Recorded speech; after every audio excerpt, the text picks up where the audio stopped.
And I'm going to be using this chalk paint. And of course, as always, I'm going to need a brush. That is going in a crayon tone. And this is going to be a side table for her bed. And we're going to be making this over. We have two. They are in the same shape, similar, but it's not the exact same table. But both of them have 3 legs. And again, they both have this oval shape to them. And the other one has already been painted, and this is the second one, so I just thought I'd bring you along. I enjoy painting furniture, or rather making over furniture.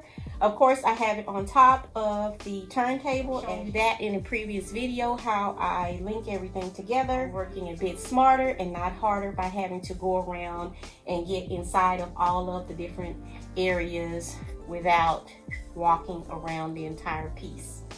So let's get right into the painting. I'm going to be using this Rust-Oleum chalk paint. It's age gray. I like it. It's not too dark. It's not too light. And this has excellent coverage. Opening it up. See, I've already used quite a bit of this. Once I have it open, you can go right into the painting. What I'm going to do is go ahead, as usual, I'm going to flip the piece over all across all of the bottom. But this way I can get all across the top of the piece and get all of the leg equally covered with all of the paint. You want to give it a nice good cleaning before you paint it. Don't, as usual, disturb the stain that is already on the piece. You won't have to worry about priming it first because it won't bleed through.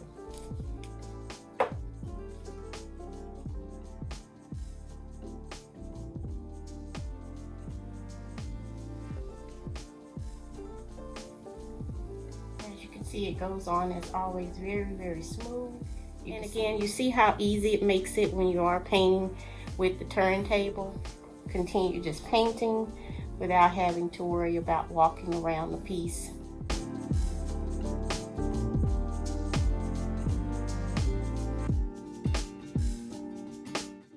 Now the first coat, I don't worry about a huge thick layer. On the first coat, I don't like to layer the paint on very thick. I like a nice, smooth, even finish. I usually go in the same stroke direction when I am painting with chalk paint. I don't usually go for the distressed look. For me, here when I do pieces, I usually like a smooth, even finish.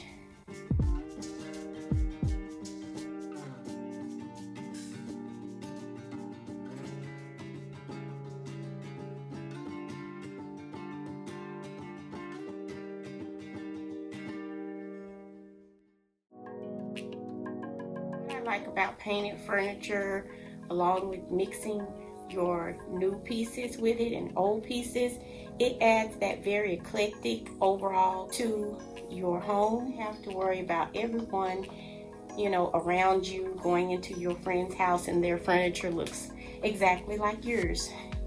That is the good thing about thrifting, yard selling, or antiquing. You will find a variety of pieces, different shapes, different size, and the quality. I find with overall older furniture has a very distinctive quality.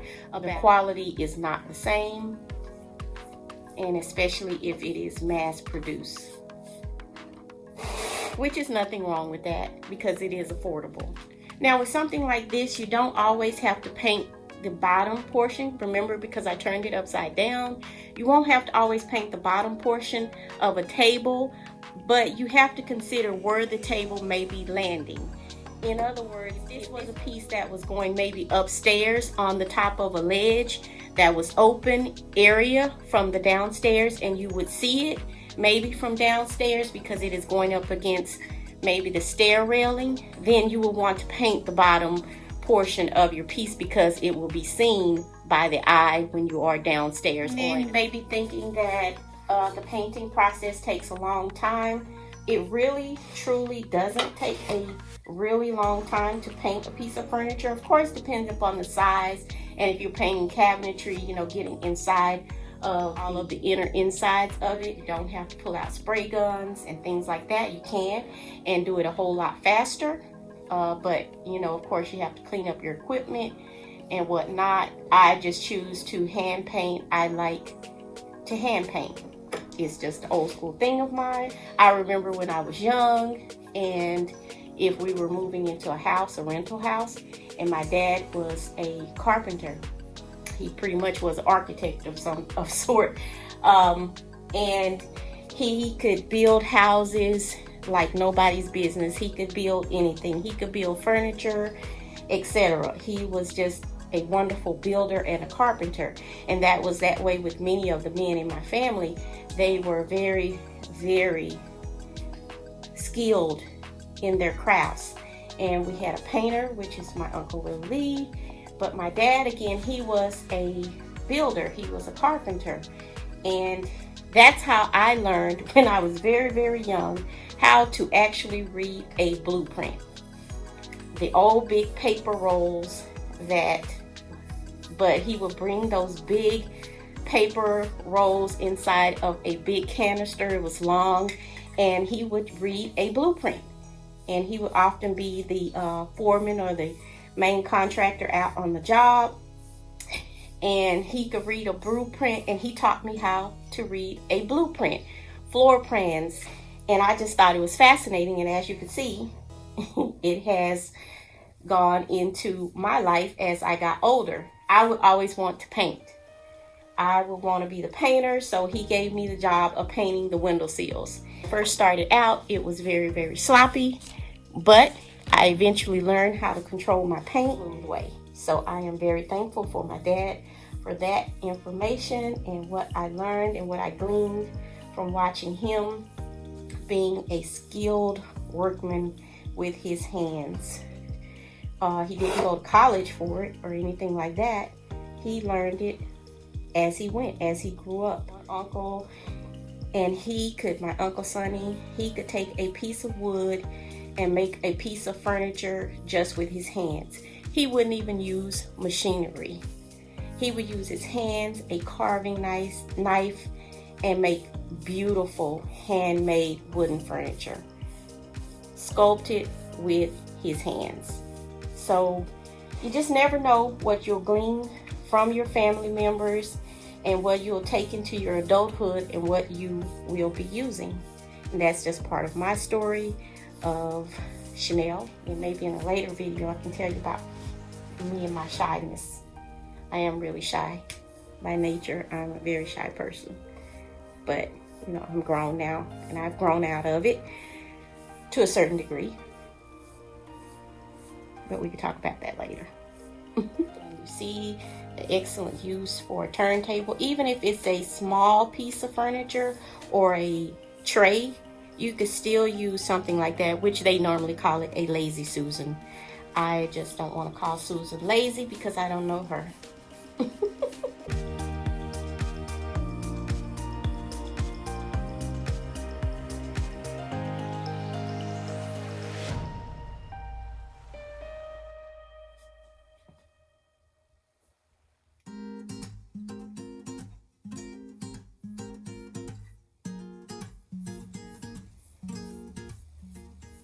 Pin my hair up.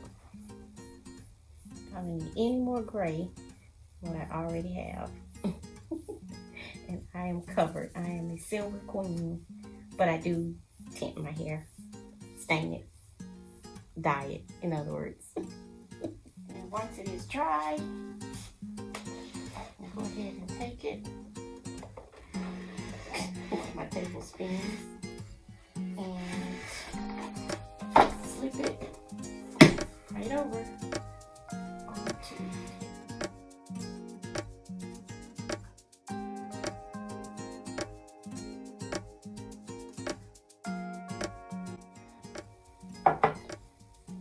up here on the ladder to get the top coat without taking it down before it dries.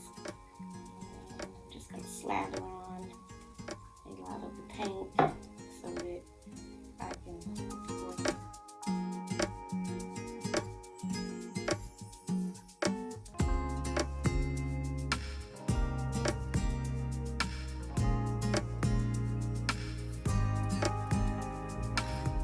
And with that, that is the first coat. And of course you can see there's some streaking and whatnot, but I will go in with a second coat and paint that. Once this does dry, I let it dry at least an hour and then come back with the second coat. And after all is dry, I will go ahead and style it up and show it to you in my home.